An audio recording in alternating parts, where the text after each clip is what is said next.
Hallelujah. आइए हम सब खड़े हो जाएं। आज कितने लोग परमेश्वर के अपरिवर्तित हाथ को थामे हैं। मैं इसमें आपके साथ हूं। धन्यवाद कॉयर, हमें याद दिलाने के लिए कि यीशु के साथ हम खड़े रह सकते हैं, यीशु के साथ हम सफल हो सकते हैं। हमें खुशी है कि आज आप यहाँ हैं। टाइम्स स्क्वायर चर्च में आने के लिए आपका धन्यवाद। दोनों ही समूह जो यहाँ स्वयं हैं और वे जो न्यूयॉर्क और देश भर तथा संसार में हमें कहीं से भी देख रहे हैं। आप कितने सारे लोग हैं जो हमारे साथ जुड़े हैं और हम आपके आभारी हैं जो आप यूएसए और संसार भर से हमें देख रहे हैं। उनका भी स्वागत है जो लाइव हैं। पिछली सभा में कुछ 62 देश और 39 प्रदेश हमें लाइव देख रहे थे और अब हम संसार भर के दर्शकों का स्वागत करेंगे इस्वाटिनी और केन्या, और हम मेडागास्कर और नाइजीरिया का स्वागत करते हैं। हम नमस्कार करते हैं south Africa, India, Malaysia, Philippines, Belgium, Bulgaria, Finland, Germany, Italy, Netherlands, Norway, Spain को, और हम यूनाइटेड किंगडम और स्कॉटलैंड को भी हेलो कहते हैं। स्वागत है Australia, New Zealand, Brazil, Venezuela, Barbados, Canada, Trinidad and Tobago, Haiti, Dominican Republic और प्यूर्टो रिको। हमें लाइव देखने वालों का भी हम स्वागत करते हैं। मुझे विश्वास करना है कि परमेश्वर कुछ विशेष करेगा। हमारा दिन बड़ा आश्चर्यजनक था, इस पर मैं थोड़ी देर बाद आपसे बात करने वाला हूं। शुक्रवार का दिन अद्भुत था। अब हम राष्ट्रों के लिए प्रार्थना करते हैं। हम यूनाइटेड नेशंस और कई राजदूतों, कॉन्सुलेट जनरल्स के साथ थे। हमारा स्थान बदल दिया गया था, पर मैं वो सबक समझाऊंगा जो परमेश्वर हमें सिखा रहा था। हम आपको धन्यवाद कहेंगे आपके अर्पण के लिए। कितना अद्भुत कार्य था। आपकी उदारता के लिए धन्यवाद। विशेषकर ओक्लाहोमा, वहां एक सज्जन थे जिनका भाई या जीजा शायद ओक्लाहोमा का गवर्नर है, और वो ये देखकर बड़ा उत्साहित हुआ कि जो हम कर रहे हैं न केवल यहाँ यूएसए में बल्कि पूरे विश्व में। रविवार को भजन संहिता 55 से संदेश देने के तुरंत बाद जो तूफानों में जाने पर था और कैसे ये तूफानी हवाएं हमें ऊपर उड़ा ले जाती हैं और हमें गहराई में उतारती हैं, जिस पर हमने पिछले सप्ताह बात की। इसके बाद परमेश्वर के लिए देर नहीं लगी मेरी एक परीक्षा लेने के लिए। आप में से कितने ये महसूस करते हैं कि अकेले आपको परमेश्वर उपयुक्त करता है, और मैं सोचता हूं कितने हैं जो कहीं बेहतर हैं, उनका भी उपयोग कर, हर समय मेरा ही नहीं। यानी मैं कह रहा हूं, हे परमेश्वर, हमेशा मैं ही क्यों? पर बात ये थी, ऐसा हो रहा था और मैंने एक अनमोल सबक सीखा और जिसे मैं आपके साथ साझा करना चाहता हूं कि पवित्र आत्मा ने मुझसे क्या बात की, पर मैं चाहता हूं कि आप इसे मन में रखें। आज ये बात कि अधिकांश मसीही चमत्कार देखना चाहते हैं, लेकिन वे ऐसी स्थिति में नहीं रहना चाहते जहां उन्हें चमत्कार की आवश्यकता पड़े। हमें चमत्कार चाहिए, पर हम ऐसी स्थिति में नहीं रहना चाहते जहां हमें चमत्कार की आवश्यकता पड़े। अधिकांश मसीही चमत्कार देखना चाहते हैं। तो इस सप्ताह मैं ऐसी स्थिति में डाला गया जिसे मैं आपसे साझा करूंगा, जो पवित्र आत्मा ने मुझसे कहा। आइए प्रार्थना करते हैं। पवित्र आत्मा, अगले कुछ क्षणों में क्या तू हमसे आकर बात करेगा? ये वो हैं जो यूनाइटेड स्टेट्स और संसार भर से देख रहे हैं, और वचन हमारे मन में उतरे, हमारी आत्माओं में गूंजने लगे और उसकी पुष्टि करे जिसके लिए हम प्रार्थना कर रहे हैं। हे परमेश्वर, यहाँ एक विशेष काम करना है और इसके लिए तेरा धन्यवाद यीशु के नाम से। और आमीन कहकर बैठने से पहले कम से कम लोगों से तो हाथ मिला लीजिए या हाई फाई दीजिए 2 से 5 लोगों को, और कहिए कि मैं आपको 1 बजे की सभा में देखकर बहुत खुश हुआ, और उनका स्वागत कीजिए। धन्यवाद कॉयर, आपकी छुट्टी। धन्यवाद।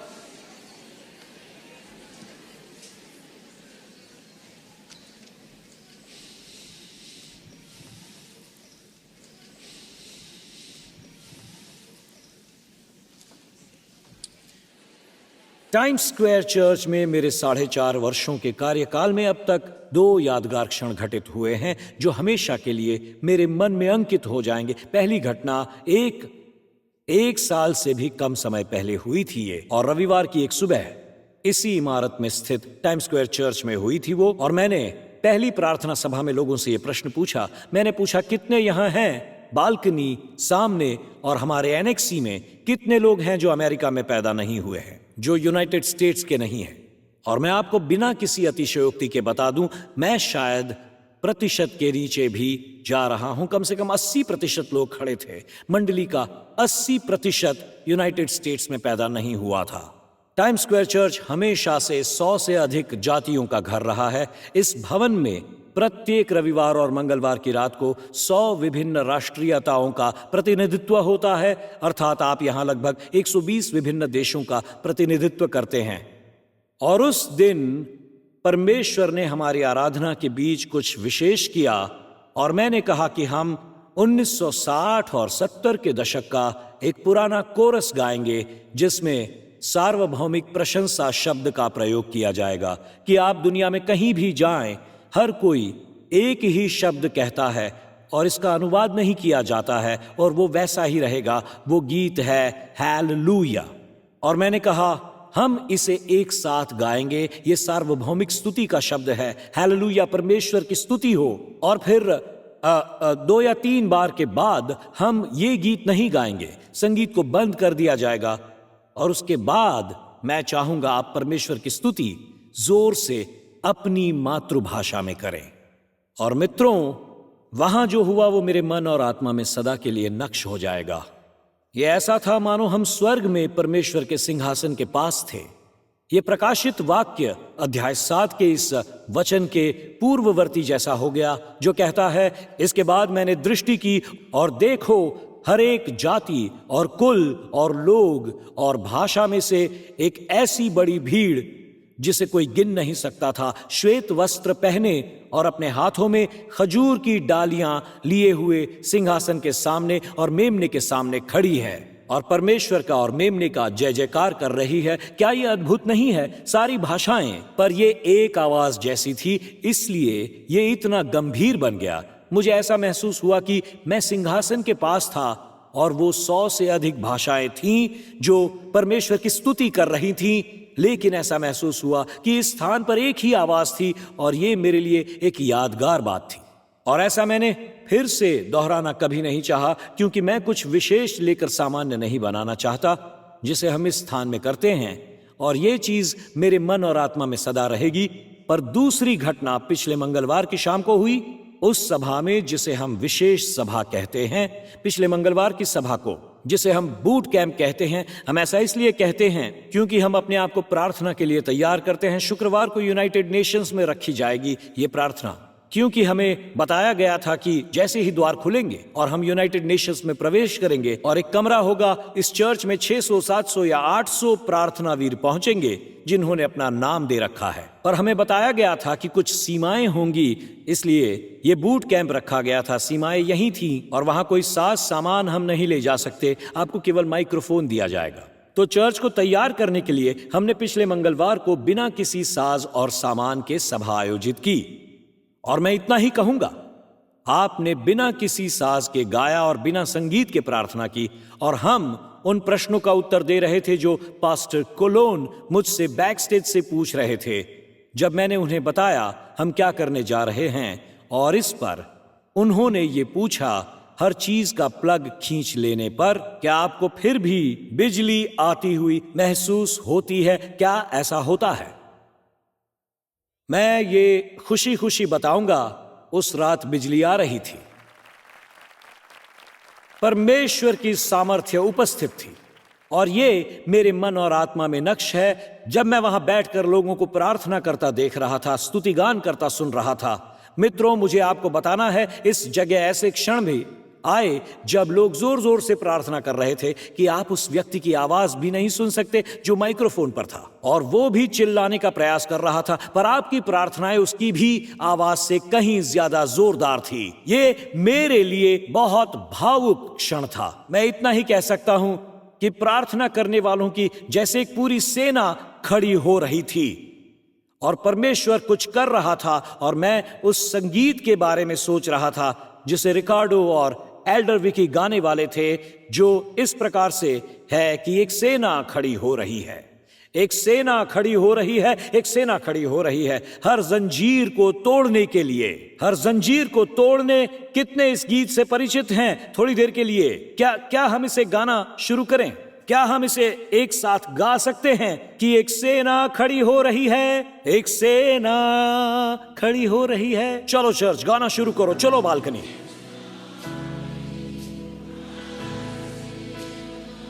फिर से गाओ, क्योंकि बिल्कुल ऐसा ही मंगलवार को हुआ था। और उनका एक ही उद्देश्य है जब वे प्रार्थना करते हैं, सुसमाचार का प्रचार। तो चलिए अब अपने हाथ ऊपर उठाकर, एक सेना खड़ी हो रही है। हालेलुया, एक सेना खड़ी हो रही है।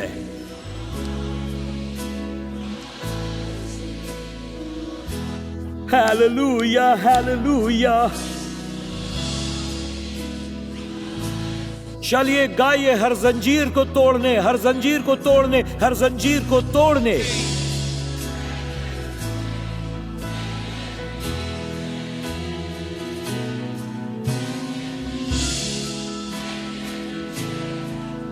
ठीक है, अब हम इसे गाएंगे। यीशु के नाम में सामर्थ्य है। Hallelujah.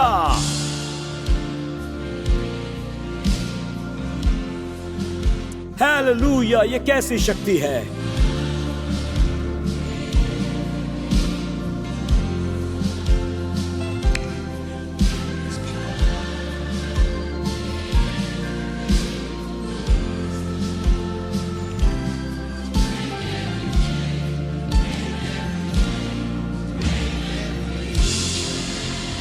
Hallelujah.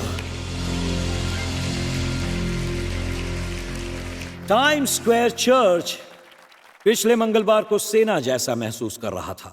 Time square church जब शुक्रवार को राजदूतों सहित राष्ट्रों और कॉन्सुलेट जनरल्स और यूएन के कर्मचारी के लिए इस भवन में प्रार्थना कर रहा था, तो ऐसा लगा जैसे एक सेना खड़ी हो रही है। इसमें मैं इतना भावुक हुआ और इससे मैं इतना भावुक हुआ कि ये मेरे मन पर नक्श हो गई। और जब मंगलवार की शाम को हम जा रहे थे, तब मैं और मेरा परिवार टैक्सी बुला रहे थे। तभी जब मैं गलियारे से गुजर रहा था, हमारे एक वरिष्ठ ने मुझे रोका और एक प्रिय महिला से मिलवाया जो यूनाइटेड नेशंस में काम करती हैं। और उसने कहा, जाने से पहले आपको इनकी कहानी जरूर सुननी चाहिए। ये उसके बाद की बात है जब आप प्रार्थना वीरों की सेना बनकर वहां खड़े हुए। तो मैं बता दूं उस महिला ने क्या कहा कि आपको एक एक बात तो नहीं बताऊंगा, पर सबसे महत्वपूर्ण बातें जो मैं बताऊंगा। उस महिला ने कहा, मई के महीने में आपने मेरे लिए प्रार्थना की थी जब मंगलवार की शाम को मैंने ये बात आपसे वेदी पर कही थी। और मंगलवार के दिन हम लोगों को तेल का अभिषेक देते हैं और उनकी चंगाई के लिए प्रार्थना करते हैं। याकूब के अध्याय 5 के अनुसार महिला ने कहा, मैं वो थी जिसे कार्यकर्ता आपके पास लाया था। और आगे उसने बताया, मंगलवार की उस शाम को मैंने आपसे आकर कहा था मुझे ब्रेस्ट कैंसर था। ये मंगलवार की, ये हमारी मासिक मंगलवार की रात थी जिस दिन मेरा अभिषेक किया गया और मेरे लिए प्रार्थना की गई और मैं वहां पर आया। उसने कहा, आपने प्रार्थना की, उसके बाद डॉक्टर के पास गई मैं और न्यूयॉर्क के सबसे बड़े ब्रेस्ट कैंसर सर्जन से मिली। उस डॉक्टर ने मुझे और मेरी एमआरआई को देखते हुए कहा, हमें आपके कैंसर के चरण को उन्नत करना होगा क्योंकि लग रहा है कि आपका कैंसर दूसरे ब्रेस्ट में चला गया है। डॉक्टर जल्दबाजी करके उस महिला को सर्जरी के लिए ले गए। ये एक इमरजेंसी थी और वो सर्जरी के लिए ले जाई गई। और उसके अपने कहे ये शब्द थे, उस समय एल्डर चक्स, एल्डर जेरी मेरे साथ थे जब महिला ने ये बताया। जब एनेस्थीसिया के बाद वो जागी तो वो जो न्यूयॉर्क की प्रसिद्ध सर्जन थी वो उसे देख रही थी और रो रही थी। और इस महिला से वो कहने लगी, मैं समझा नहीं सकती, आपके आसपास कोई कैंसर नहीं रहा और ये एक चमत्कार हुआ है, मैं समझा नहीं सकती। Hallelujah, hallelujah.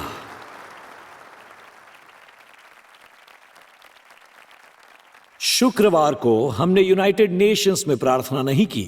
सभा के होने से 4 दिन पहले वो रद्द की गई, पर जो परमेश्वर ने किया, कि जो परमेश्वर ने कहा था, अब समझ में आता है कि क्योंकि कुछ बड़ा हो रहा था। परमेश्वर कुछ कर रहा था। परमेश्वर एक सेना खड़ी कर रहा था, केवल एक सभा या उत्सव ही नहीं। मैं आपको बड़ी चीज के बारे में बताना चाहता हूं जो परमेश्वर करने वाले हैं। और लड़ाइयां और अधिक तीव्र हो रही हैं, लेकिन प्रार्थनाएं भी सुनी जा रही हैं। मामला गर्मा गया था, लेकिन परमेश्वर प्रकट हो रहा था और ये देखना चमत्कारी रहा। कल या मुझे लगा कल या शुक्रवार था, हमारे जनरल ओवरसीयर पास्टर कार्टर ने मुझे बुलाकर कहा कि मुझे आपको ये कहानी सुनानी है। उसने कहा हमारे 3 लोग आपके बाइबल स्कूल में शिखर में हैं, international school of the Bible के सदस्य हैं, जो वहां परिवीक्षा पर हैं और कोर्ट के आदेश पर ग्राउंड क्रू के साथ हमारे बाइबल स्कूल में काम कर रहे हैं और हमारे साथ शिखर में कुछ सप्ताह रहकर उसने कहा ये 3 लोग परिवीक्षा पर हैं, कुछ जेल में जा सकते हैं, कुछ बंधे हो सकते हैं या जो भी हो, उन्हें परमेश्वर की बुलाहट मिली और पास्टर कार्टर को देखकर कहने लगे एक दिन हम वापस आना चाहेंगे, किसी वर्क प्रोग्राम पर नहीं, पर हम यहाँ छात्र बनकर आएंगे और पढ़ाई करना चाहेंगे। ये सुनिए, तब पास्टर कार्टर ने उनसे कहा मैं तुम्हारे साथ ये विश्वास करूंगा और मैं तुमसे ये कहूंगा। पास्टर कार्टर ने कहा जब आपकी परिवीक्षा अवधि या जेल की अवधि समाप्त हो जाती है, मैं व्यक्तिगत रूप से तुम्हें ट्यूशन दिलवाऊंगा ताकि आप लौट कर आएं और इस मिनिस्ट्री के लिए शिक्षा प्राप्त करें। ये 3 आनंद और भावनाओं से इतने भर गए थे कि वे अपने कमरे में लौट गए जहां से इस अदालत से मिले परिवीक्षा समय में वो रह रहे थे। और उन तीनों ने पास्टर कार्टर से कहा हम अपने घुटनों पर आए और परमेश्वर की गुहार लगाई। हमने कहा प्रभु तेरा धन्यवाद, और हमने प्रार्थना की कि एक दिन हम यहाँ बाइबल के अध्ययन के लिए लौट आएंगे। तो मित्रों, लड़ाइयां तीव्र हैं परंतु चमत्कार हो रहे हैं। तो पास्टर कार्टर ने मुझसे ये कहा एक दिन वो दिन आया। उन्होंने बताया ये उनकी कहानी है। जब वे अपने घुटनों पर से खड़े हुए, उन्हें अदालत से कॉल आया। अब ये सुनिए, उन्हें अदालत से कॉल आया और न्यायी ने कहा अगर तुम लोग बाइबल स्कूल में रहकर पढ़ाई पूरी करोगे तो सरकार तुम्हारे विरुद्ध सारे आरोप वापस ले लेगी। है ना, ये एक तरह का चमत्कार। Hallelujah, hallelujah. लड़ाइयां और तीव्र होती जा रही हैं परंतु प्रार्थनाओं के उत्तर भी आ रहे हैं। जब पास्टर कार्टर ने उन 3 सज्जनों की कहानी मुझे सुनाई तो उन्होंने मुझसे कहा टिम, परमेश्वर कुछ कर रहा है। उसका विश्वास है कि अब हम देखने लगेंगे और मैं चाहता हूं आप इस भाग को देखें। वो सारे देश, वो 2 दर्जन से अधिक देश जो हमारा सीधा प्रसारण देख रहे हैं और वे जो पूरे सप्ताह भर से हमें देखते हैं। 130 देश से हम जुड़ते हैं, लगभग 50 प्रदेश से जुड़ते हैं। अब मैं चाहता हूं आप सुने, वो भी सुने जो हमें ऑनलाइन सुनते हैं। उन्होंने कहा परमेश्वर कुछ कर रहा है और मुझे विश्वास है। पास्टर कार्टर ने कहा अब हम संसार भर में ऑनलाइन पर चमत्कार होते देखेंगे जब लोग परमेश्वर की आराधना करते और परमेश्वर का वचन सुनते हैं, जब वे अपने घर स्तुति गाते हैं, जब वे अपने कक्ष में गाते हैं, जब वे अपनी कार में गाते हैं। उसने कहा लोग चंगे हो जाएंगे, लोग बच जाएंगे और लोगों को छुटकारा मिलेगा। तो मैं आपको ये चुनौती देता हूं, ऐसे ही ना बैठे रहे जैसे कोई नेटफ्लिक्स का वीडियो बैठकर देखता हो। आप नेटफ्लिक्स वीडियो नहीं देख रहे, आप चर्च में हैं साउथ अफ्रीका, आप चर्च में हैं जर्मनी, आप चर्च में है प्यूर्टोरिको, आप चर्च में हैं डोमिनिकन रिपब्लिक, आप चर्च में हैं टेक्सास और मिशिगन, आप चर्च में हैं मेन और नॉर्थ कैरोलिना। और जब हम कहते हैं गाओ तब आप गाइए। आप कहते हैं अगर कोई मुझे दूसरे कमरे में सुन लेता है, ये ऐसा हो जाएगा जैसा बंदी गृह में पौलुस और सिलास के साथ हुआ। उन्हें आपको आधी रात को भी गाता सुनने दें। जब आप उसकी स्तुति करते हैं, आप स्तुति करते हैं। जब आप कहते हैं आमीन, आप आमीन कहते हैं। तब परमेश्वर के आत्मा का आपको स्पर्श मिलने दें। और जब पास्टर मुझे बता रहे थे, उसके बीच में वहां रुककर मुझे ये कहा टिम, आपको ये 2 बातें मन में रखनी चाहिए, आपको ये 2 बातें मन में रखनी हैं। उन्होंने कहा पहली, हमें विनम्र रहना चाहिए और दूसरी बात, हमें हर सप्ताह प्रभु से एक नया वचन मांगना चाहिए। उन्होंने कहा अगर हम में विनम्रता नहीं तो परमेश्वर हमारा विरोध करता है। वो नम्र लोगों पर अनुग्रह करता है परंतु अभिमानियों का विरोध करता है। इसलिए हमारे लिए यह समझना महत्वपूर्ण है। और स्वर्ग से बिना नया वचन पाकर हम एक धर्म का भवन बने रहते हैं। हमें जरूरत है कि परमेश्वर हर सप्ताह हमसे बात करे। हमें परमेश्वर की ओर से एक नया वचन चाहिए, न केवल वो जो मन में आता है या इंटरनेट से या ऑनलाइन से या किसी पॉडकास्ट से चुराया हुआ संदेश। हमें स्वर्ग से परमेश्वर का वचन चाहिए ताकि हम उपदेश दे सकें। विनम्रता कहती है कि सारी महिमा परमेश्वर के लिए है, हम अपने से कुछ नहीं कर सकते, सब कुछ परमेश्वर है। सब कुछ, चाहे आप कितने भी गुणी क्यों न हो, यह परमेश्वर करता है। जब आपको किसी सफलता का आभास होता है, जब मंडली गाती है, तो वो उनकी आवाज नहीं होती, ये साज नहीं होते, ये परमेश्वर करता है। और ये नए वचन है जिनसे लोग यहां चलकर आएंगे। आज आप यहां पूछते हैं, मैं क्यों रो रहा हूं, मैं क्यों रो रहा हूं? ये परमेश्वर की उपस्थिति है, परमेश्वर ये काम कर रहा है। इसलिए मैं आपको सोचने के लिए कुछ बता रहा हूं जो पवित्र आत्मा ने मुझसे इस सप्ताह बात की। और वास्तव में मैं जो आपको बताने वाला हूं किसी पॉडकास्ट से नहीं, ये किसी इंटरनेट से नहीं आया, ये न्यूयॉर्क नगर के पूर्व वाले फर्स्ट एवेन्यू के एक बेंच पर बैठकर आया है। मैं आपको समझाऊंगा ये वचन मुझे कैसे मिला। हमारे यूनाइटेड नेशंस की जो प्रार्थना सभा थी, जिसकी तैयारी हम महीनों से कर रहे थे, वो होने से कुछ ही दिन पहले हवा हो गई और मैं जानता था रविवार की शाम को कुछ होगा। और फिर सोमवार को हमें कार्यालय में बुलाया गया और फिर वो रद्द हो गया। पर रद्द होने से भी एक बड़ी चीज हो रही थी जिसे लोग नहीं, पर कुछ अदृश्य शक्तियां इसे रोकने का प्रयास कर रही थी। ना कि यूनाइटेड नेशंस, पर वहां कुछ बहुत बड़ा था। शत्रु नहीं चाहता था कि ऐसा कुछ हो। तो मैं यहां इसे आपको बताना चाहता हूं। आध्यात्मिक लड़ाई मुझे थकाती नहीं है। मैं उत्तेजित हो जाता हूं जब नर्क हमसे लड़ने आता है। इससे मुझे कोई समस्या नहीं, मुझे इससे कोई फर्क नहीं पड़ता। दोस्तों, हमें इस प्रकार से लड़ने के लिए ही बनाया गया है। मैं आपको बताऊंगा, जब हम लहू और मांस से लड़ते हैं, और बाइबल में अक्सर कहा गया है कि लहू और मांस की लड़ाई लोगों के साथ होती है। और मैं आपको इतना कहना चाहूंगा, जब लहू और मांस की लड़ाई होती है जिसमें मसीही होते हैं, तो अक्सर लहू से बढ़कर मांस का भाग होता है।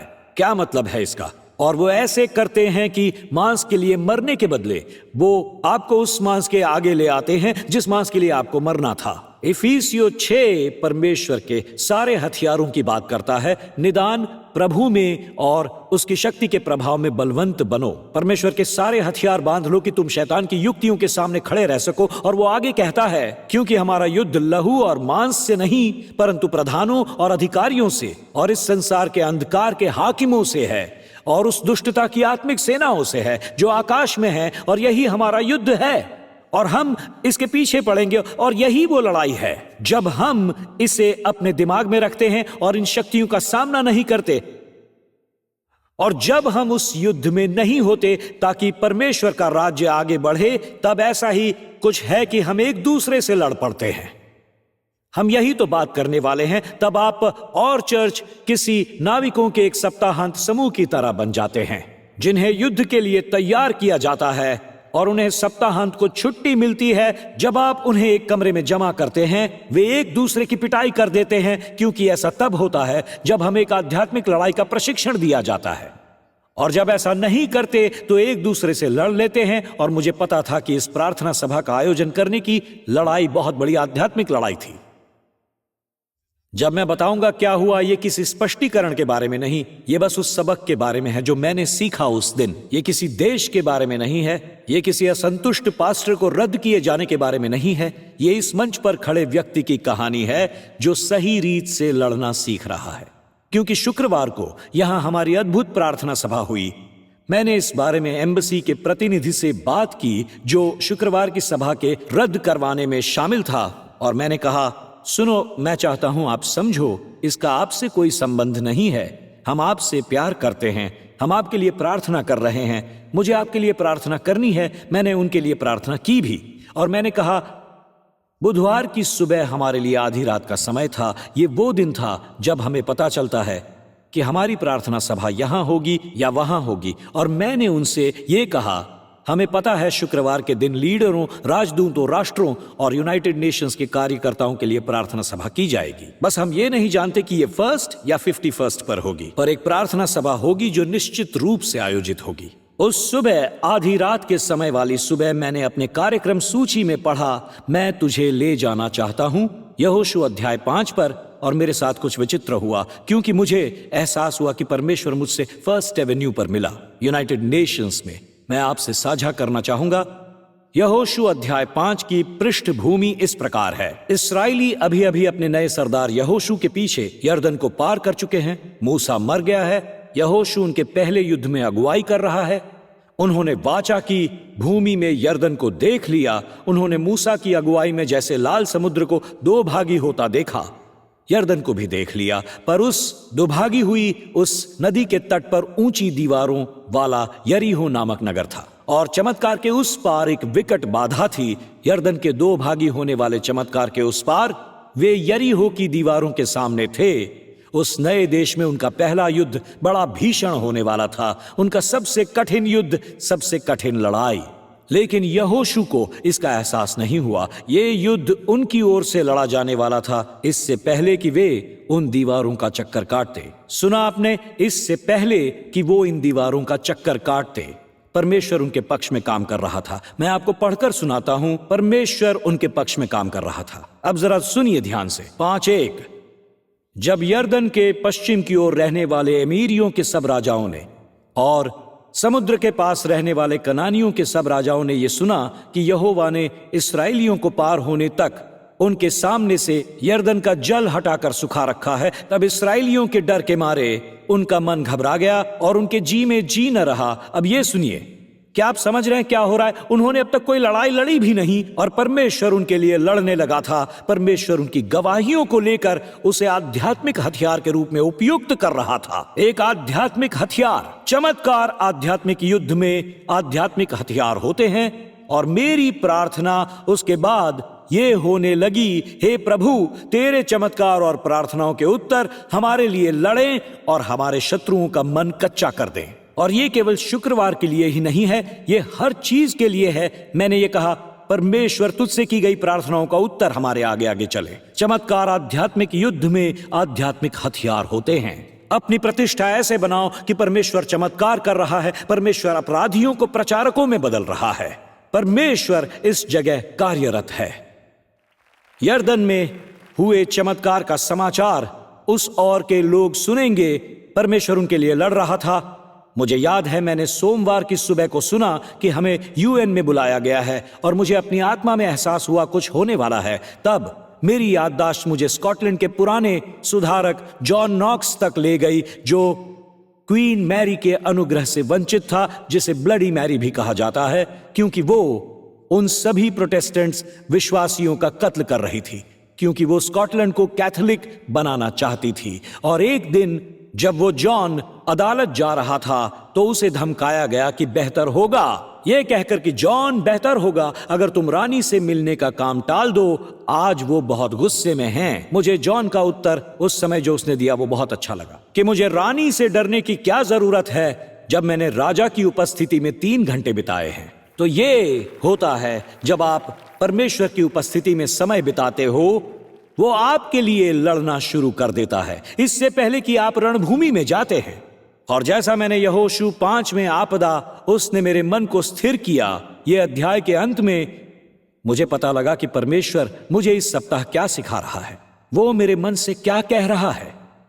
याद रहे, यहोशू 5 में यहोशू के पास यरदन के चमत्कार के बाद एक ऊंची दीवार है, पर कोई युद्ध रणनीति नहीं। मुझे ऐसा ही लगा। मैं सोच रहा था, परमेश्वर, हमने चमत्कार देखे हैं, आगे एक बाधा है, अब मैं नहीं जानता क्या करूं। आपके सामने यहोशू और यरीहो हैं। यरीहो एक बड़ी समस्या है, पर यहोशू वो व्यक्ति है जिसे नहीं पता कि अगला कदम क्या लिया जाए, और वो इस बाधा के सामने खड़ा हुआ है। अब मैं पढ़ूंगा जो इस प्रकार से कहता है, और इसे ध्यान से सुनिएगा। तो जब यहोशू यरीहो के पास पहुंचा, किसी भांति आधी रात को वो उस बाधा के आसपास चलने लगा। उस दीवार के आसपास चलकर, जो इतनी ऊंची थी कि ऊपर देखना कठिन था, वहां क्या हो रहा है देखिए। उसके पास कोई रणनीति नहीं थी।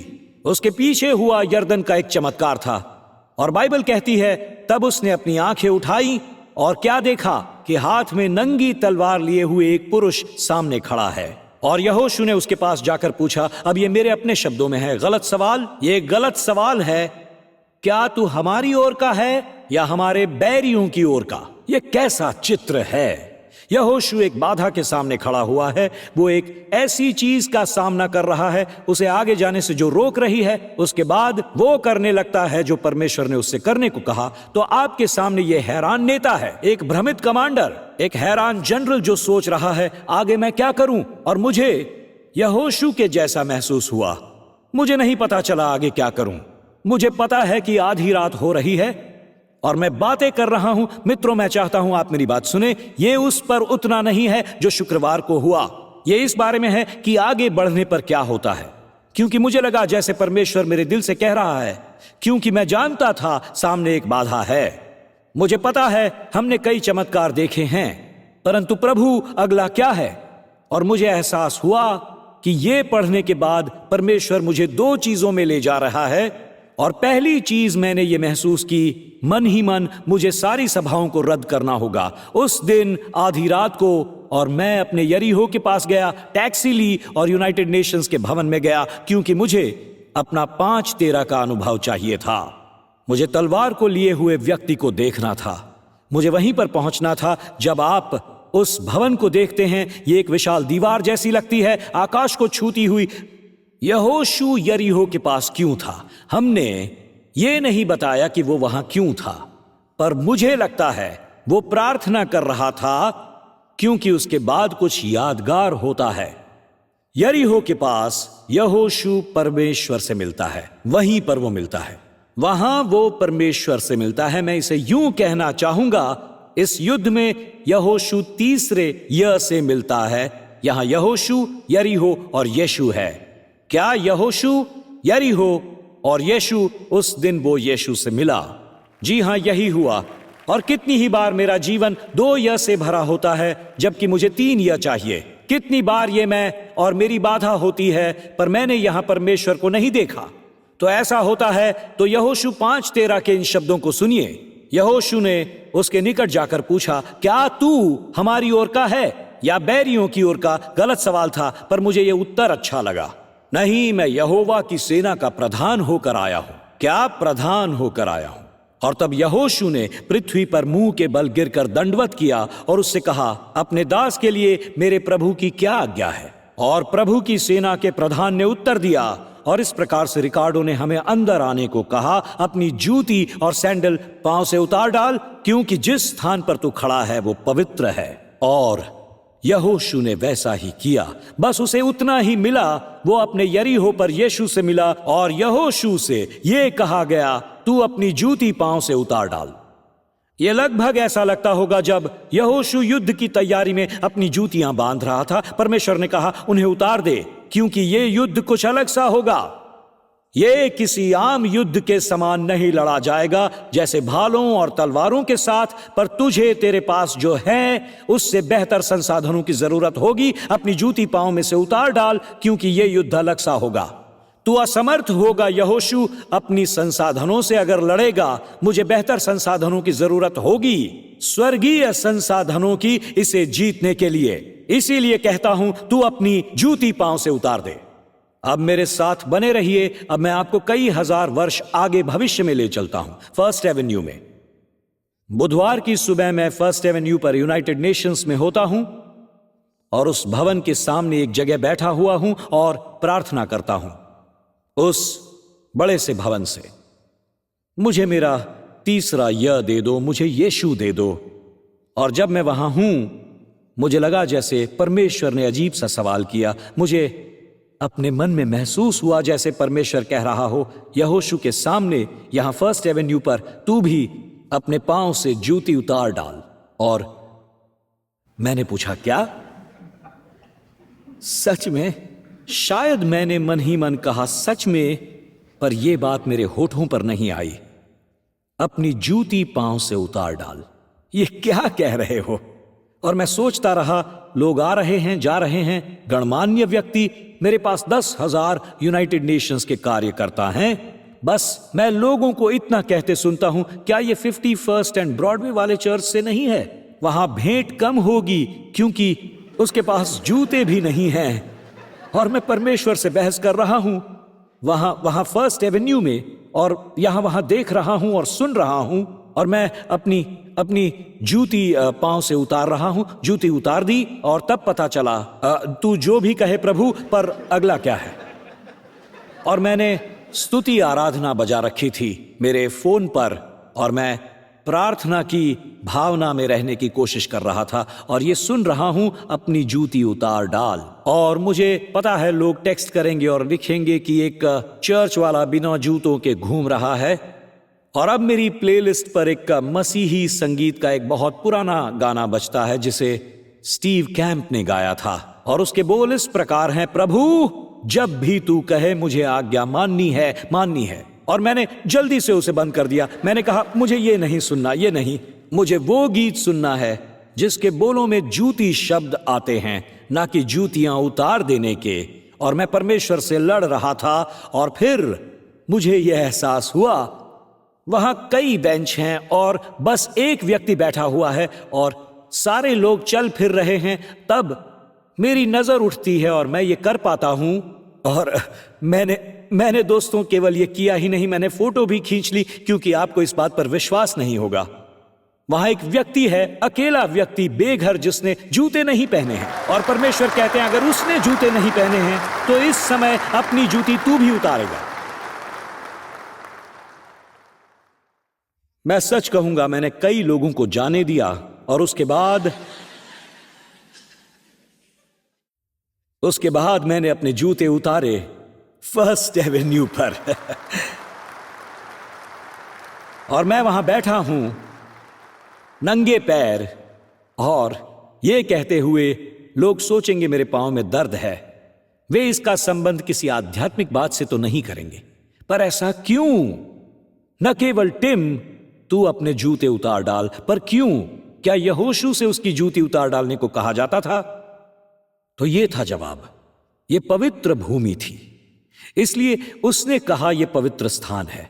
अब मैं चाहता हूं आप ये बात समझें, पवित्र का अर्थ है कि अलावा अन्य, ये कोई चीज या कोई व्यक्ति जो बिल्कुल अलग है।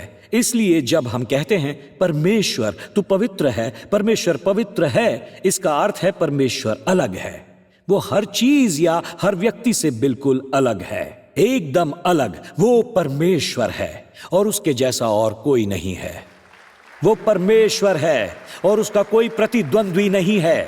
वो परमेश्वर है और कोई भी उसके तुल्य नहीं है। पर क्यों मुझे जूते उतारने को कहा गया? उस बुधवार की सुबह मैंने अपने मन में यह महसूस किया। मुझे लगा जैसे परमेश्वर चाहता था कि हम ये समझें कि जिसकी हम उससे प्रार्थना कर रहे थे कि हम इन आश्चर्यजनक नेताओं के लिए प्रार्थना करें, इन स्त्रियों और पुरुषों के लिए जिन्होंने अपने जीवन बलिदान कर दिए ताकि संसार भर निर्णय लेने का एक भाग बन सके। इन नेताओं, स्त्रियों, पुरुषों के लिए प्रार्थना करो। मुझे लगा जैसे परमेश्वर मुझसे साझा कर रहा है, मैं इन प्रार्थनाओं का उत्तर दे सकता हूं, पर यह प्रार्थना उन सब से अलग है जो तूने अब तक मुझसे कही है। और तुझे इसका आदर करना है और पवित्र स्थान मानकर प्रार्थना करनी है, क्योंकि यह अलग है। यह वैसा नहीं होगा जैसे कोई संसाधनों और पैसों के लिए प्रार्थना करता है, क्योंकि उत्तर के साथ जो आता है उसे स्वीकारना और पहचानना है। तुझे इसे अलग दृष्टि से देखना है। इसलिए मैं तुझे यह हास्यास्पद काम करवाऊंगा। तू प्रार्थना करेगा, अपने हाथ उन पर रखेगा और राष्ट्रों के चौकीदारों के साथ विश्वास करेगा। तू मुझसे प्रार्थना करेगा कि इन नेताओं के द्वारा मैं राष्ट्रों को स्पर्श करूं। और मुझे लगा जैसे प्रभु मुझे याद दिला रहा है, एस्तर, यूसुफ और दानियल को याद कर। और इन कुलीन नेताओं की पहुंच तो है, लेकिन उन्हें जीवन मरण की लड़ाई भी लड़नी पड़ती है। यह कोई आसान काम नहीं है। परमेश्वर ने कहा तू ये कर सकता है। तुझे समझना है कि समय समय से गर्मी बढ़ती है। और मुझे तीव्रता से लगा कि परमेश्वर मुझसे कह रहा है, क्या तू इस लड़ाई के लिए तैयार है? क्या तू तैयार है? क्योंकि लड़ाइयां और भी तेज हो जाएंगी। और ये बात गंभीर थी कि परमेश्वर मेरे जवाब का इंतजार कर रहा था और मैं इतनी जल्दी जवाब नहीं दे सकता था। मैं वहां बिना जूतों के बैठा हूं और एक बेघर आदमी बेंच पर बैठा है मेरे सामने यरीहो। और परमेश्वर कहता है, क्या तू ऐसी लड़ाई के लिए तैयार है? क्या 7 गुना ज्यादा गर्मी का सामना करने के लिए तैयार है? मुझे याद आया कि कुछ महीनों पहले मैं और मेरी बेटी उसके बिस्तर पर बैठे थे और हम दोनों उस हफ्ते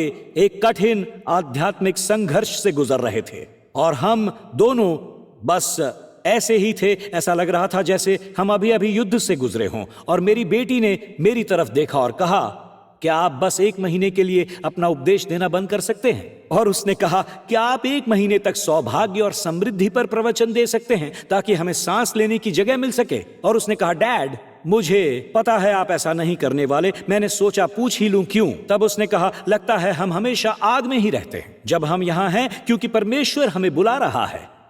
तो कोई प्रार्थना नहीं होती, ये कोई सामान्य प्रार्थना नहीं है।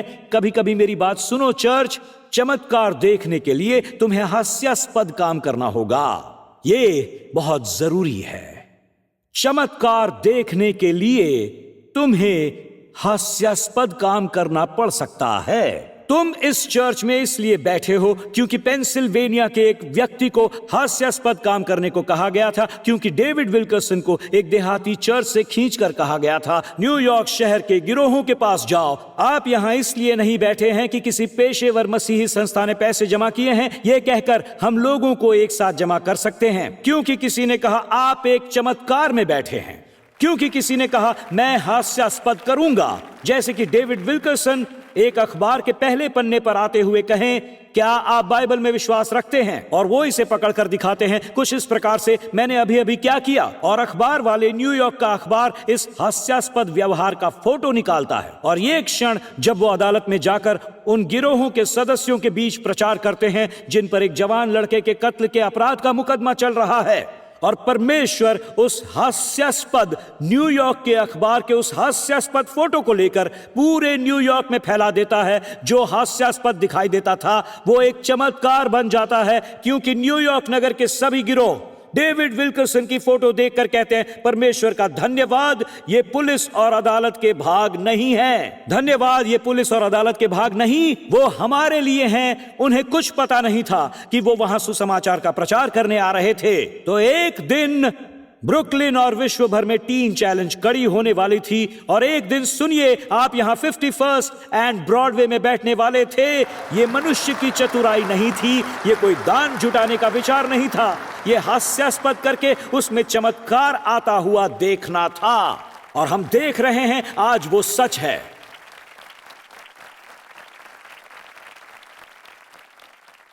आपको 7 बार यर्दन नदी में अपने कोढ़ से ग्रस्त शरीर को डुबकी देने पड़ी होगी, जैसे नामान को करना पड़ा था शुद्ध होने से पहले।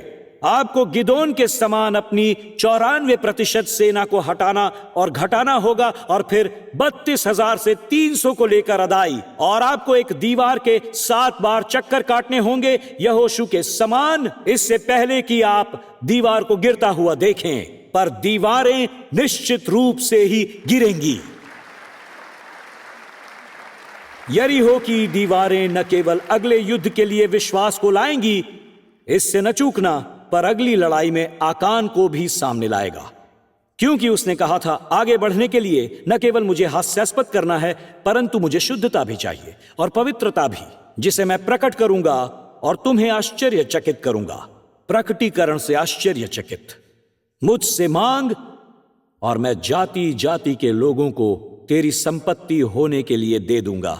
जब ऐसा होता है, जिसे मैं समझ पाया, युद्ध तेज हो जाएंगे, पाप सामने आएगा।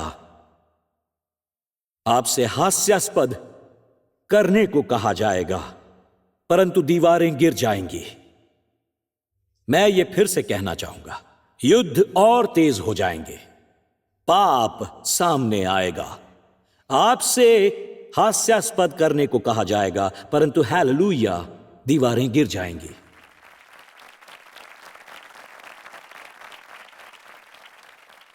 इसीलिए मैं आपसे ये समझने के लिए कह रहा हूं कि आप इस चर्च में बैठे हैं, या किसी भी और चर्च में, शायद आप एक ऐसी व्यक्ति हैं जो देश और संसार में कहीं से भी देख रहे हैं कि युद्ध तेज होने वाले हैं। और अगर आप सोचते हैं कि इनके बीच दीवारों को गिराने के पुराने नियम काम आएंगे, तो मैं कहता हूं यह गलतफहमी होगी। आज सुबह मैं कुछ अगुओं से बात कर रहा था और मैंने बताया ये रणनीति जो ऐसा कहती है कि केवल 55 मिनट की सभा रखो, कुछ गाने गाओ 17 मिनट के लिए और पाप की बात मत करो, क्योंकि लोग केवल 55 मिनट के लिए ही आते हैं। तो मैंने कहा मैं आपको कुछ बताना चाहूंगा। मैंने ये सीखा है कि लोग केवल 55 मिनट के लिए ही आएंगे अगर परमेश्वर की उपस्थिति नहीं है। यदि परमेश्वर की उपस्थिति कहीं पर है तो कोई वहां से जाना नहीं चाहेगा। तो ऐसी रणनीति लेकर आना छोड़ दो, अपनी जूती पांव से उतार दो और कहो हम चाहते हैं स्वर्ग स्थान पर प्रकट हो जिसकी हमें जरूरत है। हालेलुया। तो अब मैं समाप्त करना चाहता हूं। मैं चाहता हूं बैंड आगे आ जाए। आगे बढ़ने के मार्ग में है यरीहो। बाधा बहुत बड़ी थी और आगे बढ़ने तथा परमेश्वर जो चाहता था उसे करने के लिए हास्यास्पद और चमत्कार की आवश्यकता थी। जब आप यहोशू के समान अपनी जूती उतार देते हैं, आप मानते हैं कि युद्ध अलग प्रकार का है। मैं इसे सामान्य रीति से नहीं कर सकता। जब आप अपने जूते पांव से उतार देते हैं और यह कहने जैसा है, मैं इसे अलग प्रकार से देखता हूं। अब मैं थोड़ा विराम लूंगा। अपने जूते पहने रहें, ठीक है। ये कोई, अगर मैं जूतों को गलियारों या मंच पर देखूंगा, उन्हें खोया पाया में डाल दूंगा। मैं आपको बता रहा हूं, ये एक मुद्रा है। मैं आपको वो करने नहीं कह रहा जो मैंने किया था। अभी अपने जूते पहने रखिए। जी हां, जूते उतारना यूं है क्योंकि ये पवित्र स्थान है और ये मानना कि यह अलग है, ये युद्ध अलग है। और बात ऐसी ही है, पवित्र स्थान कहता है ये एक अन्य स्थान है जहां मैं पहले कभी नहीं आया। मैं यहां पहले कभी नहीं आया। आपको अपनी प्रार्थना में इसकी जरूरत पड़ सकती है क्योंकि ये वैसा नहीं है। ये एक अलग लड़ाई है जिसमें सेनाओं के यहोवा की जरूरत है। उस वचन को याद कीजिए, मैं आ गया हूं, मैं यहोवा की सेना का प्रधान हूं। इस पर थोड़ा सा विचार कीजिए। यहोशू ने पूछा तू किसकी ओर से है, जबकि उसे पूछना चाहिए था तू कौन है। वो इस पर चिंतित था, क्या तू हमारी ओर से है या तू उनकी ओर से है। उसने उत्तर दिया किसी की नहीं, मैं यहोवा की सेना का प्रधान हूं। तो मित्रों, परमेश्वर ने उस प्रश्न का उत्तर दिया क्योंकि इसी की यहोशू को जरूरत थी। वो यहोशू से कह रहा था कि सुन, तेरी सेना काफी नहीं है, तुझे ये लड़ाई लड़ने के लिए स्वर्ग चाहिए। उसने कहा मैं उन संसाधनों का प्रधान हूं जिनकी तुझे जरूरत है। सुन, तुझे स्वर्गदूतों की सेना की जरूरत है। तू मनुष्यों के हथियारों, मनुष्य के विचारों, मनुष्य की चतुराई और मनुष्य की शिक्षा, मनुष्य के धन, मनुष्य के अनुभवों से नहीं जीत पाएगा। उस लड़ाई को जीतने तुझे स्वर्ग से एक चमत्कार चाहिए। और अब विजय के उस भाग को सुनिए। स्वर्ग उतर आया और आगे ये कहा गया है, यहोशू 6:20, तब लोगों ने जय जयकार किया और याजक नरसिंगे फूंकते रहे। और जब लोगों ने नरसिंगे का शब्द सुना तो फिर वो बड़ी ध्वनि से उन्होंने जय जयकार किया। और तब शहर पनाह नेव से गिर पड़ी और समतल हो गई और लोग अपने अपने सामने से उस नगर में चढ़ गए और नगर को ले लिया। और मैं इस वाक्य को देखता रहा, समतल हो गई। और कुछ लोग बताते हैं कि पुराने यरीहो में जब खुदाई की गई तो लगता है जैसे स्वर्ग से हाथ नीचे उतर आया था। ऐसा लगता था जैसे स्वर्ग से एक हाथ नीचे उतर आया हो जिसने इसे दबा दिया था। जैसे परमेश्वर ने कहा, तुझे समझना होगा कि यही दीवारें सामान्य रीति से नहीं गिरेंगी। तुझे चाहिए कि स्वर्ग का भारी हाथ इन चीजों को दबा दे ताकि तू उनके पार जाकर अपने लक्ष्य को प्राप्त कर सके। मैं इस पर विचार करता रहा। मुझे जरूरत है, आपको जरूरत है कि इन दीवारों को नीचे गिरा दिया जाए। हमें ऐसा चाहिए कि ऐसी कुछ दीवारें दबा दी जाएं। यहां कुछ लोग हैं जो कह रहे हैं मेरे जीवन साथी और मेरे बीच दीवारें खड़ी हो गई हैं। तो ये वो क्षण है जूते उतार दो, स्वर्ग आकर इन दीवारों को गिरा दो। मेरे बेटे और मेरे बीच, मेरी बेटी और मेरे बीच दीवार खड़ी हो गई है। जूते उतार दो, स्वर्ग आकर दीवार को गिरा दो। मेरी नौकरी में दीवार खड़ी हो गई है, कोई रास्ता नहीं मिल रहा। जूते उतारो और दीवार को उतार दो, गिरा दो। जूते उतारो, स्वर्ग उतर आएगा, दीवारें गिर जाएंगी। यहाँ चर्च में मेरे और मेरे पर्यवेक्षकों और मेरे अगुओं के बीच दीवार खड़ी है। जूते उतारो, स्वर्ग उतर आएगा और दीवारें ढह जाएंगी। हमें जरूरत है कि परमेश्वर फिर से प्रकट हो। मैं आपको एक कहानी सुनाऊंगा जो मैंने पढ़ी और पढ़कर अभिभूत हो गया। इसे मैंने बिली ग्रेहम की स्वर्गदूतों पर लिखी पुस्तक में पढ़ा, जब उन्होंने 1940 से 1950 के बीच एक मिशनरी की कहानी सुनाई, जॉन जी पैटन को, जो न्यू गियाना गए थे। उस व्यक्ति ने वहां जाने का बोझ महसूस किया जहां के अधिकांश लोग नरभक्षी हुआ करते थे। और जॉन पैटन वास्तव में अपनी पत्नी सहित अपने बच्चों के साथ विश्व के सबसे खतरनाक क्षेत्र में जा पहुंचे। और उनके पहुंचने के कुछ ही दिन बाद वो उन लोगों को सुसमाचार देने लगा जिनके पास कोई और नहीं जाना चाहता था। बताते हैं, शत्रुतापूर्ण जनजातियों ने एक रात उनके मुख्यालय, उनके घर को घेर लिया। वो वहां पर भाले, कुल्हाड़ी, मशालों को लेकर इस इरादे से गए कि पैटन के घर को आग लगाकर उसे, उसकी पत्नी और बच्चों को मार डालें।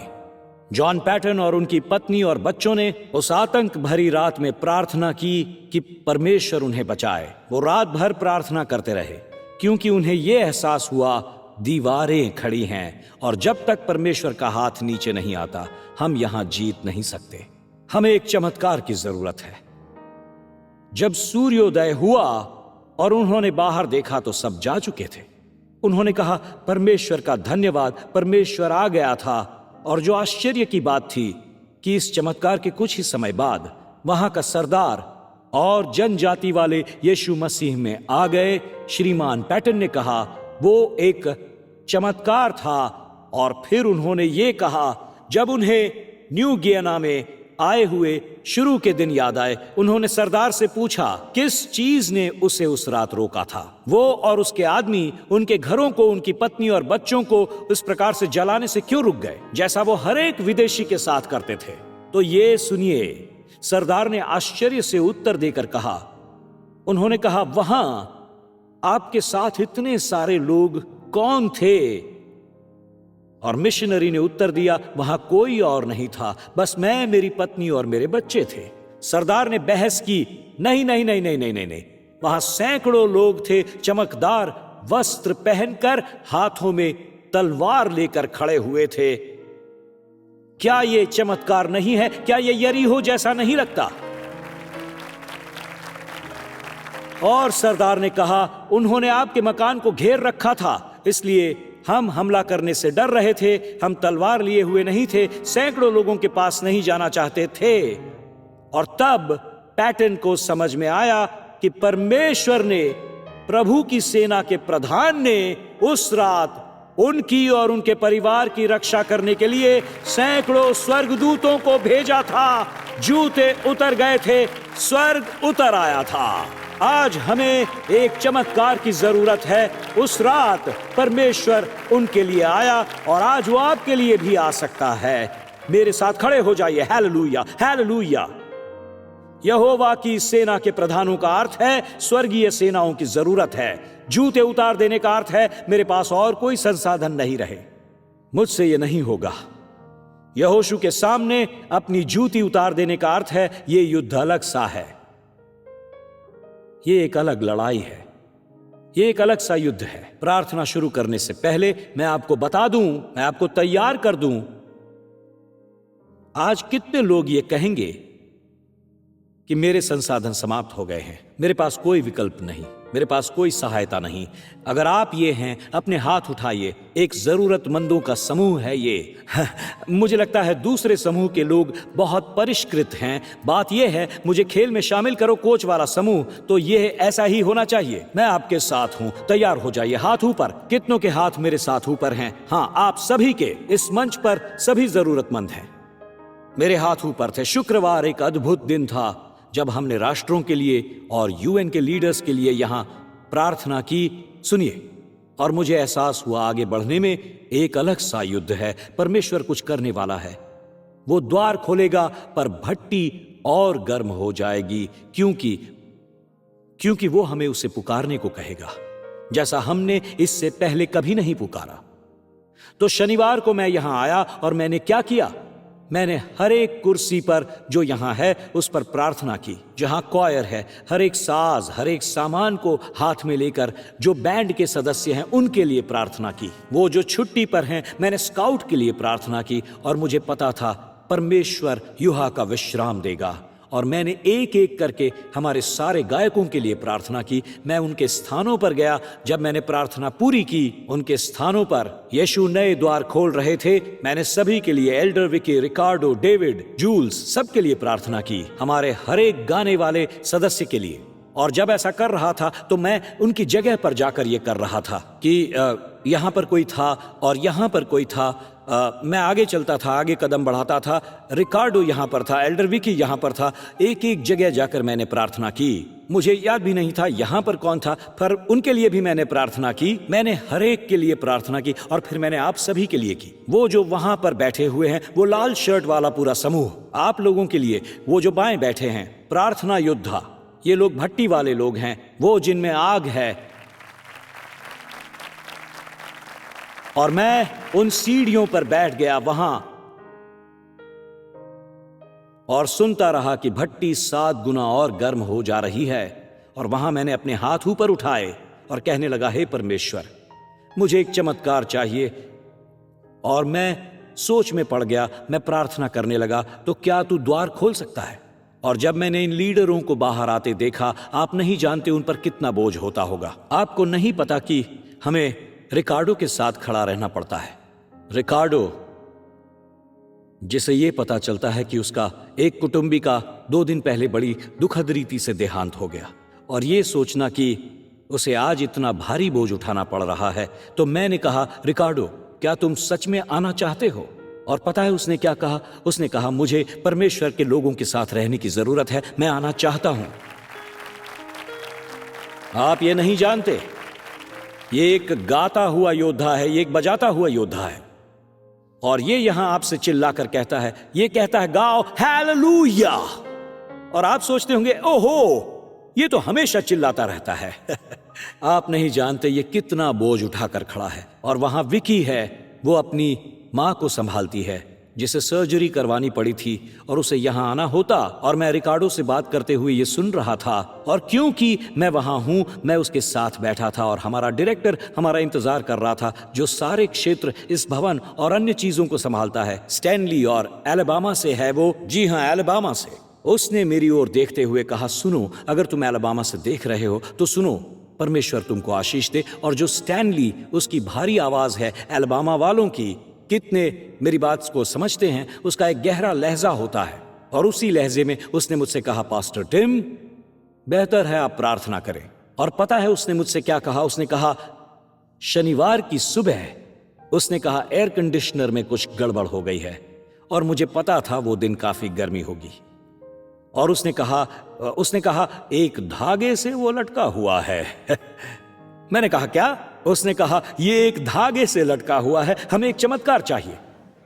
मैं वहां बैठा हूं, अपने जूते उतारकर उस पर फेंकने को तैयार, और तभी सोच रहा हूं जूता उतारकर शत्रु पर फेंकूं। और वो कहता है, हमें चमत्कार चाहिए, पता नहीं बिजली की लाइन में भी कुछ गड़बड़ है, इसका पता कैसे चलेगा। और मैं बस उठा अपनी जगह से और वहां ऊपर कॉयर वाली जगह पर जाकर बैठ गया। मित्रों, एक बार फिर से मुझे यही करना पड़ा। मैंने अपने जूते उतारे और कहने लगा, मैं हार गया। अब मुझे प्रभु की सेना के प्रधानों की जरूरत है। यहां मुझे मदद चाहिए, परमेश्वर, मुझे मदद चाहिए। और पता है, आज सुबह जब मैं यहां आया और सामने स्टैनली को खड़ा पाया, उसने मेरी ओर देखकर कहा, प्रार्थना काम करती है। और उसने कहा कि हमारा एयर कंडीशनर बिल्कुल सही काम कर रहा है, बिल्कुल सही। हमें पता चल गया, अब ये काम करने लगा तो ये होता है। सुनिए, हम जाएंगे। सुनिए, युद्ध और तेज होने वाले हैं, पाप प्रकट हो जाएगा। आपको शायद हास्यास्पद करना होगा, परंतु दीवारें तो गिरेंगी ही, दीवारें गिरेंगी।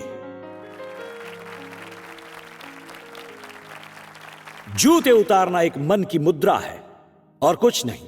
ये मन की मुद्रा है जो कहती है मुझसे नहीं होगा, मेरे पास और संसाधन नहीं बचे और कोई विकल्प नहीं है। मैं मांगूंगा, मुझे एक कॉल आया, मैं अपने मित्र को कॉल करूंगा, वो मुझसे कहेगा। उसके बाद आप एक पंक्ति गाते हो जिसकी अगुवाई एल्डर विकी कर रही है, और ये तब होता है जब हमारे मित्र और प्रियजन कहीं नहीं मिलते और आपको एक एहसास होने लगता है कि परमेश्वर कभी कभी कहता है तू केवल एक ही जगह पर देखेगा और मुझे जरूरत है स्वर्ग के नीचे आने की।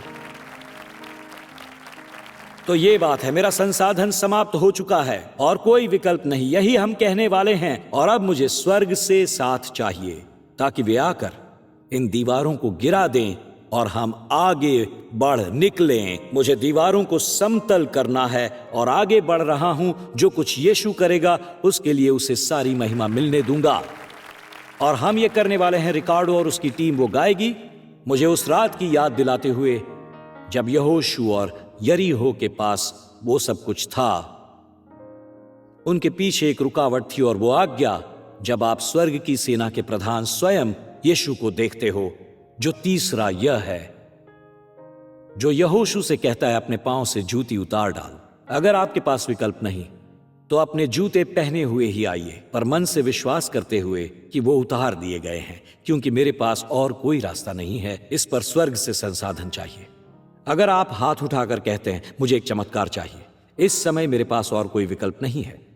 मेरी डिग्री, मेरी पीएचडी, मेरा मास्टर्स, मेरी कॉलेज डिग्री, मेरी बैचलर्स, जिन लोगों को मैं जानता हूं, मेरे साथी, मेरे माता पिता, सबको देख लिया, कोई फायदा नहीं। अब मुझे एक चमत्कार चाहिए। और जब हम गाएंगे तो हम पवित्र स्थान पर खड़े हैं, बालकनी या सामने, तो अब आप अपनी जगह से उठकर यहां आ जाएं ताकि हम प्रार्थना कर सकें। चलिए, जैसे जैसे आप आते हैं, चलिए आगे आइए। बालकनी, हम आपका इंतजार कर रहे हैं, आगे आइए।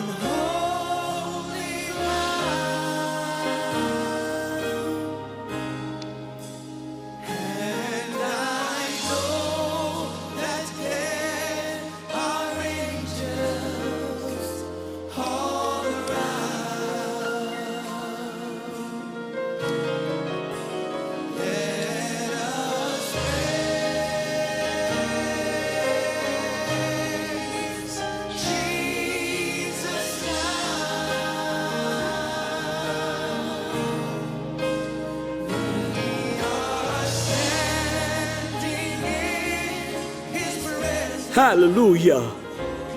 आइए चर्च, गाइए मेरे साथ, अपने हाथ ऊपर उठाकर कहिए,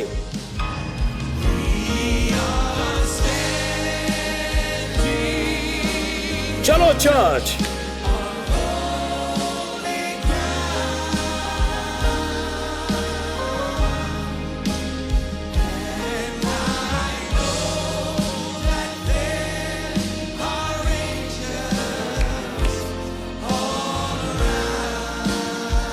प्रार्थना करें, यीशु यीशु।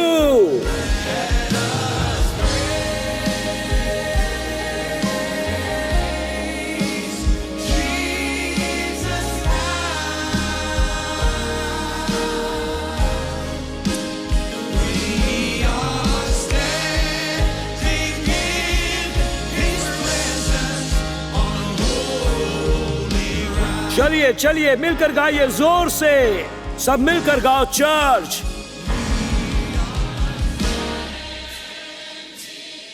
हालेलुया। पवित्र स्थान पर हालेलुया हालेलुया। मुझे पता है जॉन जी पैटन को, यहोशू को याद कीजिए। यहां स्वर्गदूत हैं, वो स्वर्गदूत हैं।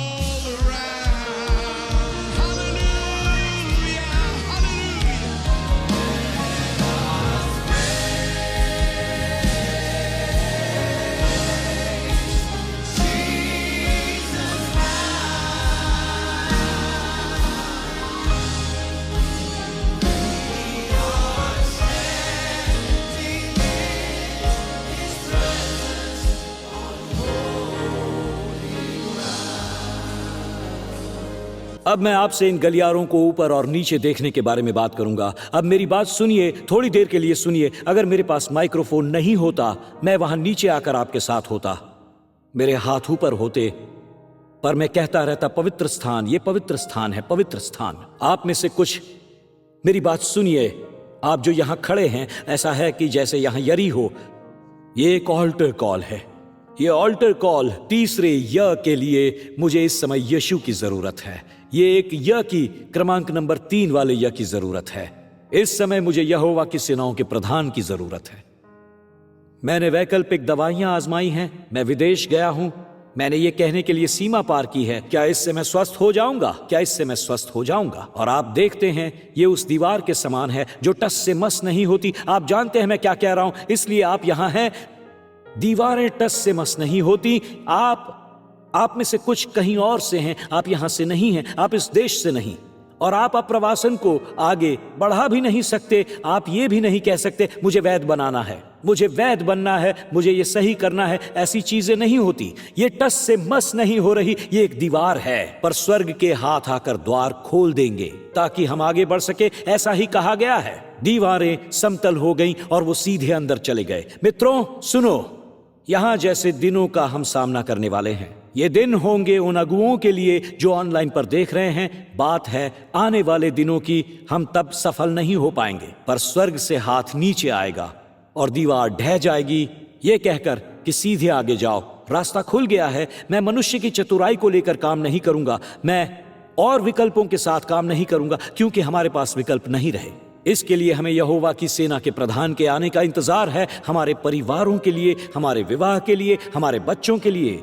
हमारे संसाधनों के लिए, हमारे रोजगार के लिए, किसी नौकरी के लिए, उद्धार के लिए हमें इसकी जरूरत है। दोस्तों, मुझे लगा जब मैं वहां बैठा हुआ था और रिकार्डो से फोन पर बात कर रहा था, और उस समय वहां स्टैनली भी था, जैसे मैंने कल्पना की, जैसे भट्टी का तापमान बढ़ता जा रहा है। ये दानियल का वाक्य है, जब वो 7 गुना और गर्म हो गई। मैंने कहा ठीक है, परमेश्वर तो ये है, पर मैं ये जानता हूं जब तापमान 7 गुना बढ़ जाता है। उस भट्टी में 3 लोग नहीं थे, वहां एक चौथा व्यक्ति भी था। तो फिर चाहे यीशु यरीहो में आता है या उस भट्टी में पहुंचता है, ये है, मैं ये जानता हूं वो आ जाता है, वो स्वर्ग से उतरता है। और ये सच है। और इसीलिए मैं कहता हूं परमेश्वर, हम अपने जूते उतार देते हैं। ये एक अलग युद्ध है, ये एक अलग लड़ाई है। यहां जरूरत है हमें यीशु के प्रकटीकरण की। मेरे साथ कितने लोग ये कह रहे हैं? अब अपने हाथ उठाइए और तीसरे य की मांग कीजिए, हे पिता अब यीशु आ जाए, हे पिता अब यीशु आ जाए। ये हाथ निराश होकर उठे हैं, मैं भी यहां उनके साथ नीचे हूं। उन्हें खुला द्वार चाहिए, उन्हें चाहिए कि दीवार ध्वस्त हो जाए। अप्रवासन के बीच दीवारें खड़ी हैं, लगता है वहां दीवारें हैं जिनका परमेश्वर हम सामना नहीं कर सकते। हमारे पास विकल्प नहीं बचे। उन 40 मंजिल वाली ऊंची इमारतें जो किसी भांति गिरती ही नहीं, परंतु परमेश्वर आज उनके निकट आकर कहो, मैं यहोवा की सेना का प्रधान हूं। उन्हें इसी समय पवित्र आत्मा के फुसफुसाहट सुनने दो, जो कहती है कि इस लड़ाई में तुम अकेले नहीं हो। तुम इस लड़ाई को सामान्य रीति से नहीं लड़ोगे। ये लड़ाई लहू और मांस से नहीं लड़ी जाएगी, ये आध्यात्मिक लड़ाई है। शत्रु अलग है, इससे पुरानी रीति से नहीं लड़ा जा सकता। शत्रु आपसे एक अलग रीति से लड़ना चाहेगा। वो आपके द्वारा किसी को फोन करवाने का प्रयास करेगा। वो प्रयास करेगा कि आप किसी से एहसान मांगो। वो प्रयास करेगा आप शहर भर में भागते फिरो। पर हम अपनी आंखें ऊपर स्वर्ग की ओर उठाएंगे और यहोवा के प्रधान की ओर देखेंगे और ये कहेंगे, परमेश्वर हमें जरूरत है तेरी। हम अपने जूते उतार रहे हैं, इसका अर्थ है हम अकेले नहीं होंगे। अपने जूते उतार दो और इसका अर्थ है स्वर्ग मदद करेगा। अपने जूते उतार देने का अर्थ है ये युद्ध अलग नजरिए से देखा जा रहा है। हम स्वर्ग से मदद मांग रहे हैं। मैं इनके साथ खड़ा होकर कह रहा हूं, हमें स्वर्ग से मदद चाहिए। हे परमेश्वर अपनी सामर्थ्य सहित उतर आओ। हे पिता, मैं लोगों की इस भीड़ को देखता हूं जिनका हाथ ऊपर उठा हुआ है, उनकी आंखों में आंसू हैं और मेरा मन संवेदनशील हो रहा है क्योंकि मैं उनके साथ खड़ा हूं। हे परमेश्वर, जब तक तू प्रकट नहीं होगा, जब तक मुझे नहीं पता हम कुछ भी कर पाएंगे, पर तेरा धन्यवाद कि तू प्रकट होता है और चंगाई देता है, बचने के लिए, छुड़ाने के लिए, मेल मिलाप करवाने के लिए, प्रबंध करने के लिए तू प्रकट होता है। इस जगह को पवित्र बनाओ, इस पवित्र स्थान को आज ही यीशु के नाम से, यीशु के नाम से, यीशु के नाम से, यीशु के नाम से। ये दिलाने के लिए मेरे पांव से जूते उतर गए, ये एक प्रतीक है। मेरे जूते उतरने का प्रतीक था कि आगे जाओ, और मैं कॉयर में बैठा जैसे मैं फर्स्ट एवेन्यू में बैठा था, और आगे बढ़ने के लिए जूते उतार दिए उसकी शरण में। तेरे बिना ये कोई नहीं कर सकता, मैं नहीं कर सकता। क्या मैं बताऊं एक और ऐसी चीज जो आप बिना परमेश्वर के नहीं कर सकते, कभी नहीं कर सकते। एक बार जब आप कहते हैं, जब मैं पूछूंगा आप स्वर्ग कैसे जा सकते हैं, मैं एक भला व्यक्ति हूं, तब आप कहते हैं आपके पास वहां पहुंचने के संसाधन हैं। आप स्वर्ग अपने से नहीं जा सकते। अपने जूते उतारो, इसका मतलब है मैं ये अकेले नहीं कर सकता। आप अपने आप को अनंत काल में नहीं ले जा सकते। लेकिन मैं एक भला व्यक्ति हूं, अपने परिवार को पालता हूं। ये आप कहते हैं कि आपको लगता है कि यीशु 2000 वर्ष पहले आया, क्रूस पर मरा और मृतकों में से जी उठा ताकि आप यूं ही स्वर्ग में प्रवेश कर सकें। ये बेतुका होगा। ऐसा नहीं है कि आप स्वयं को उस तक ले जाओ। परमेश्वर ने 2000 वर्ष पहले अपने पुत्र को भेजा हमें स्वर्ग ले जाने। और ये रहा वो प्रश्न, क्या आपका नए सिरे से जन्म हुआ? क्योंकि बाइबल कहती है यदि कोई स्त्री या पुरुष नए सिरे से न जन्मे तो स्वर्ग के राज्य को नहीं देख सकता, बिल्कुल भी नहीं। तो अगर आप स्वर्ग जाने का कोई और मार्ग निकालते हैं तो चूक जाते हैं। पता है शब्द यूहन्ना 3:3 उसमें किसने कहा है? यीशु ने ये शब्द कहे हैं, तो आप यीशु को उलट कर देंगे। अगर वहां ये शब्द है नए सिरे से जन्म लेना नहीं है, तब आपको किसी से गलत निर्देश मिले हैं, किसी ने आपको गलत बात बताई है। अगर मैं पूछूं आप स्वर्ग कैसे जाएंगे, आपको बस इतना करना है, किसी को चोट न पहुंचाओ, तो आप मूल रूप से एक भले व्यक्ति बन जाते हो। एक पल यहां देखो, यह रहा सौदा। स्वर्ग जाने का एक ही उपाय है कि आप वहां पहले भी जा चुके हो, क्योंकि आप उस जगह तक जाने का मार्ग कैसे जानोगे अगर आप वहां पहले कभी नहीं गए हो? और अचानक क्या आप अनंत काल पर एक विशेषज्ञ बन गए हो? पता है क्या, अनंत काल गलत होने के लिए बड़ा कालक्रम है। तो ये यीशु के वचन है, तुम्हें नए सिरे से जन्म लेना होगा। इसका अर्थ क्या है पास्टर टिम? जिस तरह आपका पहला जन्म हुआ, आपको दूसरा आध्यात्मिक जन्म लेना होगा। मतलब क्या? इसका अर्थ यह है आपका नए सिरे से जन्म होगा जब आप मानेंगे मैं एक पापी हूं, मैं अंदर से टूट चुका हूं, मैं अपने आप को नहीं जोड़ सकता, न किसी पास्टर या पुजारी के बाड़े से मैं अपने आप को जोड़ नहीं सकता।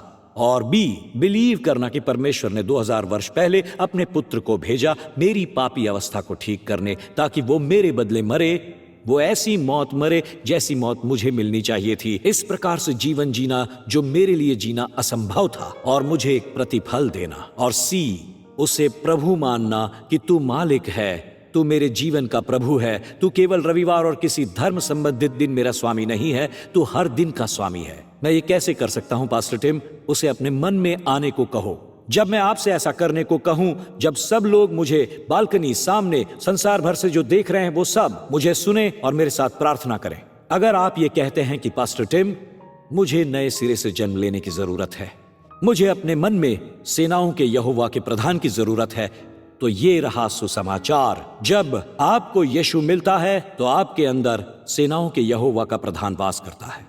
आपके पास तब तक संसाधन नहीं होते जब तक यीशु आपके मन में आकर नहीं रहता।